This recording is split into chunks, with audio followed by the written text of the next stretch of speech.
If you hate that and they're trying to collect, call Guy Harvey Home and debtreset.net. There are various bankruptcy chapters. There's chapter 7, there's chapter 13, there's actually a chapter 9, there's a chapter 12, and of course chapter 11.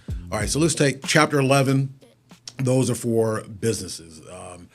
Typically larger businesses will file a chapter 11. For smaller business, there is a new section that came out recently in the last couple of years. That's a sub 5 chapter 11. That could be very beneficial for a small business owner because it allows you to maintain the equity in the business, unlike a traditional chapter 11. Then from there, your consumer bankruptcies are typically a chapter 7, although that can be used for a business to liquidate it. But a 7 is normally an individual who wants to be one and done. You're not trying to go into a long, drawn-out payment plan. You just want to eliminate the maximum amount of debt in one shot. You're normally in that bankruptcy for takes about 90 days to complete the whole bankruptcy case. Then there's a Chapter 13. A Chapter 13 is more of a reorganization, a payment plan that is set in place and is typically in place for about 3 to 5 years. You're going to pay back more debt by definition under a Chapter 13, but there can be some very strategic uses for it, especially for someone who is facing foreclosure for your home, or if you have a significant amount of what we call non-exempt assets. And we'll go into details on these things as we roll out more segments.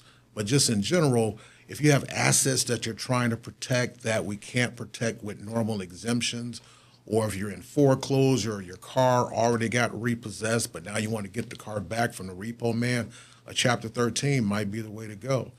In general, Chapter 7 is less expensive to do than a Chapter 13, and you're in and out pretty quickly, unlike a Chapter 13.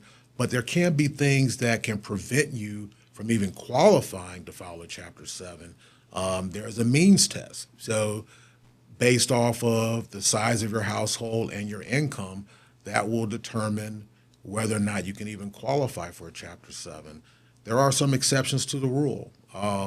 If you have a military background and you've incurred most of your debt while you were on active duty or while you were deployed or while you were on reserve status, that might be something that can get you over the hurdle, even though your income might be over the mean test hurdles. Also, there's what you call a business debt exception. So if you're an individual and most of your debt is arising because you've been operating a business, so although your income might be over the means test, but the majority of your debt, over 51%, is business related, you might be able to qualify for a Chapter 7 through that business debt exception. So before you say, look, my income is too high, I know I can't qualify for a Chapter 7 bankruptcy, give us a call. We'll walk you through the analysis and see if there's an avenue for you, or there might be an exception to the rule that's right for you. Debtreset.net. Debtreset.net.